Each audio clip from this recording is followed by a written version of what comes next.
haunted mansion, and we regret it till this day. I'm 21 now, but this story happened when I was 14. My friends were crazy about horror stories and haunted houses, so one day we decided to visit a haunted mansion, which was near our school. So we left early and went there. Oh, I forgot to introduce my friends. They were Jeff and Jack. Okay, so when we got there, we tried to quietly enter the house, but the doors were rusty and they made a lot of sound. After finally getting in, the first thing we laid eyes on was a painting of a child and his father, so Jeff explained the story of both.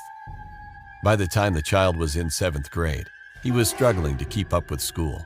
So whenever he received low marks, his father would take him to the basement and beat him with his cane. So one day the boy was fed up with his father and murdered him in the basement.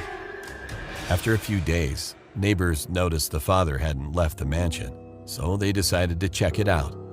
When they went in, they saw the father's body and got scared and ran out of the mansion. Then, the doors closed automatically behind them. Now, people say that in the night they hear a boy crying or laughing and saying, "I need revenge."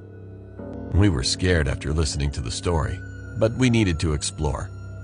We decided to visit the basement last, so we checked all the rooms on the ground floor first. We found nothing in the first and second room, but in the third room, which was the last, we found some books with splashes of dried blood on them. We got spooked and ran out of the room.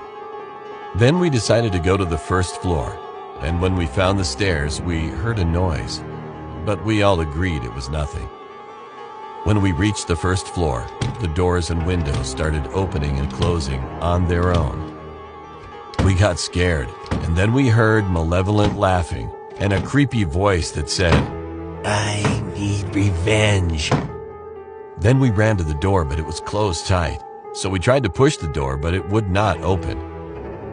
There was a broken window near it, so we jumped through it and ran to the nearby road. As we stopped to catch our breath, Jack pointed to a window on the mansion.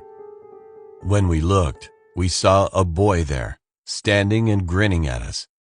We ran away from there as fast as possible. We didn't tell anyone about this incident.